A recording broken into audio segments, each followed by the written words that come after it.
livre était fermé, que la parole s'était dissipée, que les prophètes n'étaient que cendres, des ombres que le vent peut fendre.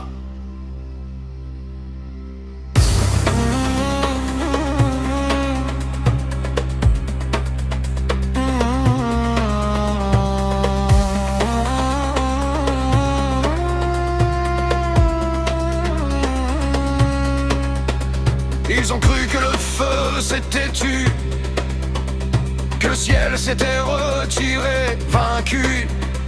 Mais la parole ne meurt jamais, elle change de bouche, elle renaît.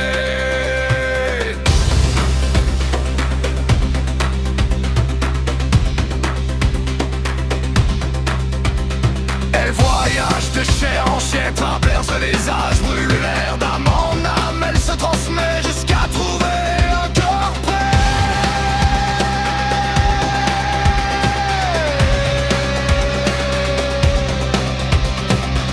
Un cœur s'est brûlé pour dire, sans détour, sans plaire, sans mentir. Un cœur que la chute a ouvert, un regard trempé dans l'enfer.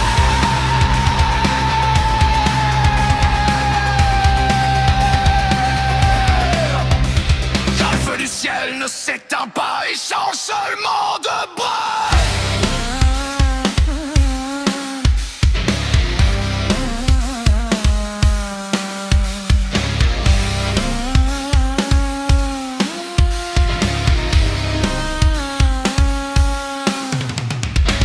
Quand les temples deviennent des décors, quand les faux maîtres prêchent l'or, l'esprit ne choisit pas les trônes, il cherche les êtres sans couronne.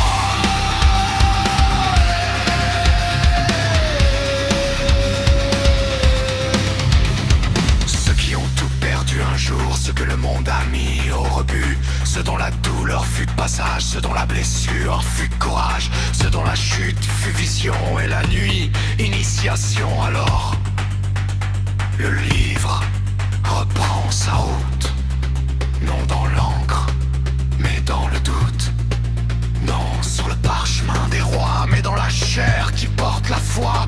Le livre continue, non écrit par les puissants mais gravé dans les survivants. Chaque fois qu'un être voit son peur, chaque fois qu'il parle avec ferveur, une page se tourne en silence dans l'éternelle conscience.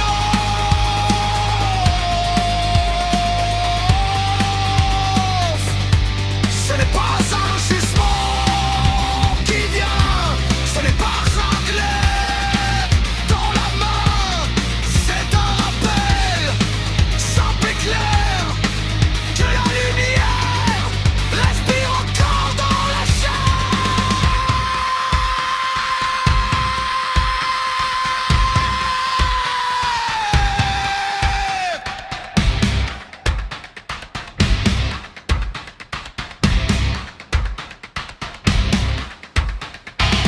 ainsi parle la voix du feu tranquille, sous les cendres, sous les vies.